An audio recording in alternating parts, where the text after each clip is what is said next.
Sir ఇక్కడ Rajya Sabha seat అనేది ఖాళీ అయిపోయింది. ఇప్పుడు విజయసాయి రెడ్డి గారిది. అండ్ నెక్స్ట్ మనకు వినిపిస్తున్న ఇద్దరు పేర్లు ఎవరంటే చిరంజీవి గారి పేరు ఫస్ట్ వినిపిస్తుంది. నెక్స్ట్ వినిపించేది ఏంటంటే ఏదైతే కిరణ్ కుమార్ రెడ్డి గారు. సో వీళ్ళిద్దరికీ ఎవరో ఒకరికి ఇచ్చే అవకాశాలున్నాయి అని చాలామంది ఈవెన్ న్యూస్‌లో కూడా అదే వింటున్నాం.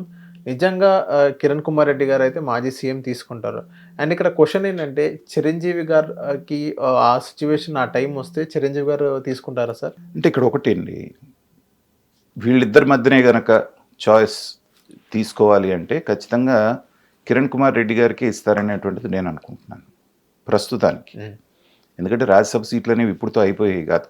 చిరంజీవి గారికి ఇవ్వడానికి ఇంకా టైం ఉంది. ఇస్తారు కానీ టైం ఉంది. ఏదో ఒక టైంలో. ఎందుకంటే మోడీ గారు చిరంజీవి గారి పట్ల చూపిస్తున్నటువంటి ఆ యొక్క గౌరవం, ఆ ఆప్యాయత వెనకాల చాలా పెద్ద స్కెచ్ ఉంటుంది. నేను ఇందాక చెప్పినట్టుగా బీజేపీకి ఎవరూ దగ్గర కాదు, ఎవరూ దూరం కాదు. ఎవరి మూలానైతే మనకి పని అవుతుంది అనుకుంటారో వాళ్ళు చాలా ఆప్తులుగా కనిపిస్తారు వాళ్ళకి. ఇవాళ చాలా రకాలుగా ప్రయత్నాలు చేస్తున్నారు. ఈ సౌత్ ఇండియాలో ఎలాగైనా పాగా వేయాలనేటువంటిది బీజేపీ ధ్యేయం. కర్ణాటకలో కొంతవరకు సక్సెస్ అయ్యారు, కానీ తారుమారైన పరిస్థితులు మళ్ళీ అక్కడ కూడా లేకుండా పోయింది. తెలంగాణలో కొంతవరకు వాళ్ళ ఉనికి అనేటువంటిది ఉన్నది. ఈ రెండు చోట్ల తప్పితే బలమైనటువంటి స్టేట్స్ ఏవైతే ఉన్నాయో ఆంధ్రప్రదేశ్ కానీ, తమిళనాడు కానీ, కేరళ కానీ, ఇక్కడ దాదాపుగా వీళ్ళ ఉనికి లేనట్టుగానే మనం చెప్పుకోవాలి. అన్నామలైన ఒక ఐఏఎస్ ఆఫీసర్ వచ్చినప్పుడు ఏదో తిరగబడిపోతుంది అనుకున్నారు, కానీ అతనికి ఆ చరిష్మా ప్రజల్ని హీజ్ అన్ ఇంటెలెక్చువల్. మీ మీటింగ్లో బాగానే చెప్పాడు, కానీ ప్రజల్ని మాస్ని ఆకర్షించలేకపోయాడు. ఆకర్షించలేనప్పుడు ఎలా అనుకుంటున్నటువంటి బీజేపీకి పవన్ కళ్యాణ్ అనేటువంటి ఆయుధం దొరికింది.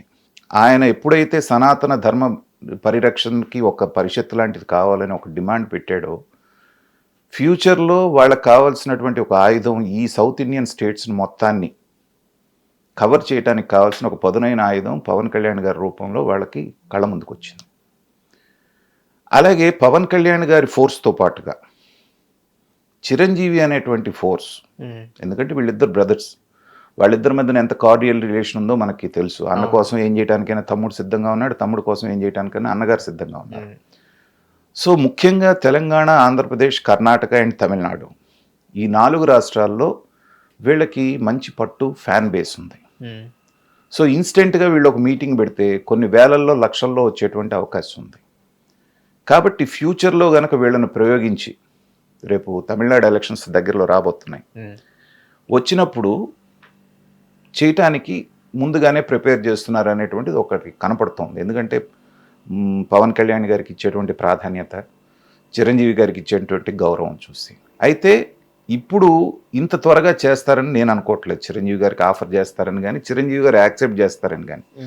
ఎందుకంటే అఫిషియల్గా ఇంతవరకు చిరంజీవి గారు కాంగ్రెస్ పార్టీకి రాజీనామా చేయలేదు. అవును, కార్యక్రమాలకి దూరంగా ఉంటున్నాడే, కానీ నేను కాంగ్రెస్ పార్టీకి నాకు సంబంధం లేదని ఇంతవరకు చెప్పలే. అవును, ఆ స్టేట్మెంట్ వెంటనే ఇచ్చి ఇటు వస్తాడు అనేటువంటిది కూడా నేనైతే అనుకోవట్లేదు. కారణం ఏంటంటే ఆయన మీద ఇప్పుడు కూడా ఒక అపవాదం ఏముందంటే పార్టీని తాకట్టు పెట్టి కాంగ్రెస్లో కలిపేశాడు, డబ్బుకు అమ్ముడు పోయాడు. ఆ మాట ఎంతవరకు నిజమనేది మనకు తెలియదు, కానీ ఇప్పటికీ అతని ప్రత్యర్థులు అనేటువంటి మాట.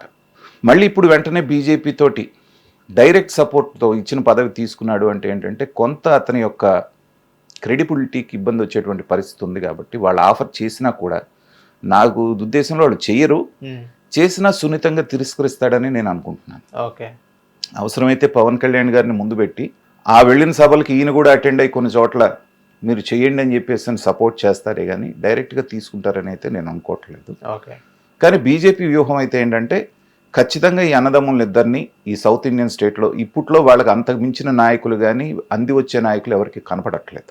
ఓకే, కాబట్టి రాబోయేటువంటి తమిళనాడు ఎలక్షన్లో ఖచ్చితంగా వీళ్ళని ప్రయోగిస్తారని అయితే నేను అనుకుంటున్నాను. దాన్ని రాజ్యసభ సీటు ఆఫర్ చేస్తారంటే ఈ కిరణ్ కుమార్ రెడ్డి గారు చిరంజీవి మధ్యలో తీసుకుంటే కిరణ్ కుమార్ రెడ్డికి ఎక్కువ అవకాశాలు అయితే నాకు కనపడతాయి. ఓకే. హిట్ టీవీ యాప్, ఇందులో short news, live news, entertainment shows, movies, digital magazines తో పాటు మీ జిల్లా వార్తలను కూడా ఫ్రీగా చూడొచ్చు. అంతేకాదు కేజీ నుంచి పీజీ వరకు విద్యార్థులకు స్కాలర్షిప్ కూడా అందిస్తున్నాం. ప్రతి వారం 10 మందికి లక్కీ డ్రా ద్వారా ఒక్కొక్కరికి 10,000 రూపాయలు అందిస్తున్నాం.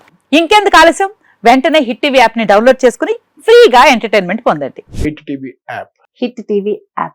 Please download Hit TV app. Hit TV యాప్ని ఫ్రీగా డౌన్లోడ్ చేసుకొని ఎంజాయ్ చేయండి. మీకు నచ్చిన ఎంటర్టైన్మెంట్ కోసం హిట్ టీవీ యాప్ ని ఫ్రీగా డౌన్లోడ్ చేసుకుని ఎంజాయ్ చేయండి. హిట్ టీవీ యాప్ని డౌన్లోడ్ చేసుకుని ఆస్వాదించండి, ఆశీర్వదించండి. ఇంతమంది సెలబ్రిటీలు హిట్ టీవీ యాప్ ని డౌన్లోడ్ చేసుకోండి అని చెప్తున్నారంటే ఎంత మంచి యాప్ ఆలోచించండి.